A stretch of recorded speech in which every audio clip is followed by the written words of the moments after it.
Kia ora everyone. While we wrap up classes here at Toatakai for the year, the coaches just wanted to share some highlights of what's been an amazing 2024. Between running our own competition in Hamilton, big improvements in the dojo, bringing on another coach, and amazing results overseas, there's a lot to cover.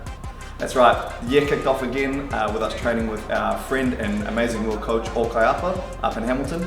We had a week-long camp of non-stop training and it was a great way for us to get ready for the year's competitions. After that, we brought in a professional photographer to capture some awesome action shots of our coaches and high performance team.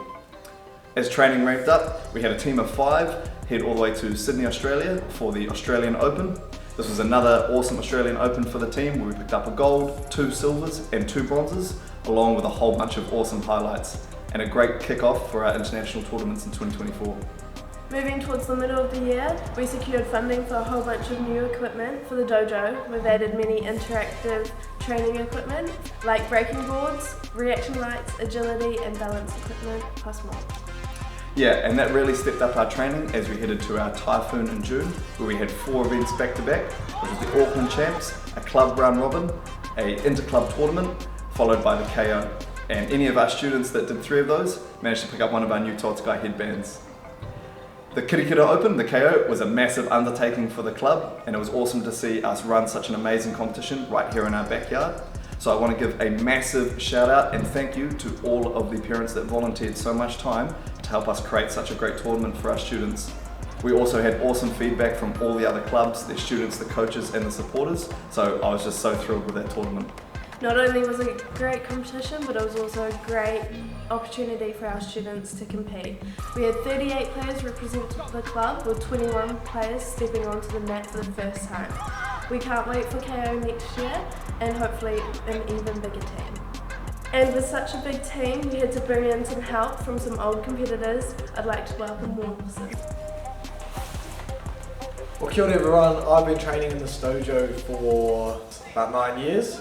And it's really awesome that I came along to the Kirikira Open. It was great to see the calibre of Toatakai students. It was awesome to make them realise their potential and competing. Yeah, Lawson actually did such a great job coaching at the KO that me and Bala asked him if he'd come along and start coaching right here in the dojo. And so I've been so stoked to have 3 teachers here within our classes and also a massive help when the boys shot off to Europe. Teaching at Toatakai has been great and it's been awesome to see that the kids' warrior mindset at the tournament is also reflected in their mindset at the dojo when they're training. And it's been really great to see them flourish and realise their potential at the back end of this year, which has been really cool. Into September, when the boys shot off for the Europe trip, left Lawson and I teaching and coaching at Toatakai. I got to focus on kiais, kata, but we still kept all the kumite there. Yeah, so while Lawson and Bella got to stay here and teach, me, Rokawa, Elmer and Eldon had to head over to Europe for 3.5 weeks. After we landed, within a couple of hours we were straight into a training camp and from there it just didn't stop.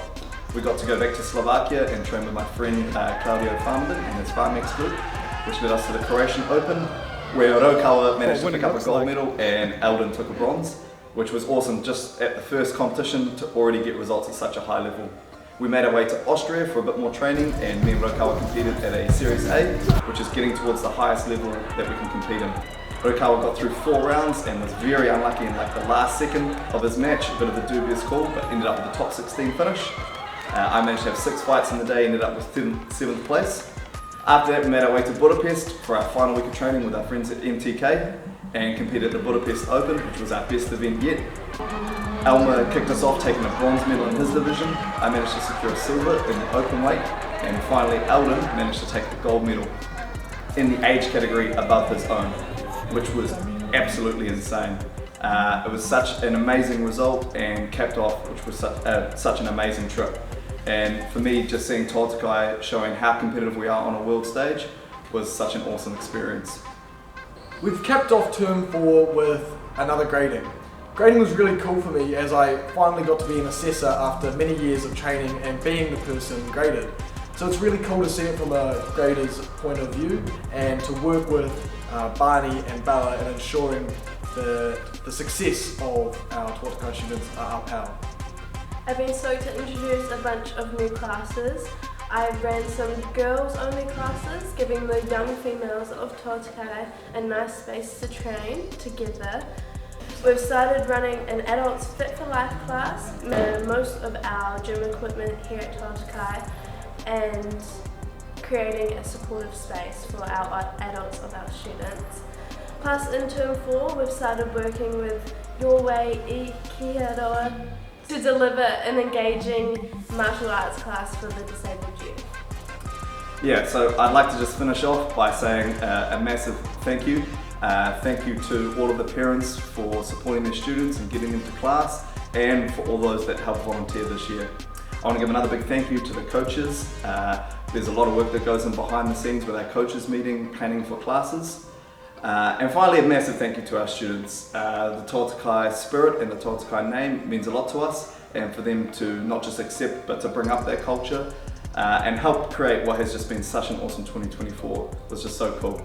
So I hope you all have an awesome Christmas and New Year's break, and we can't wait for an even bigger 2025.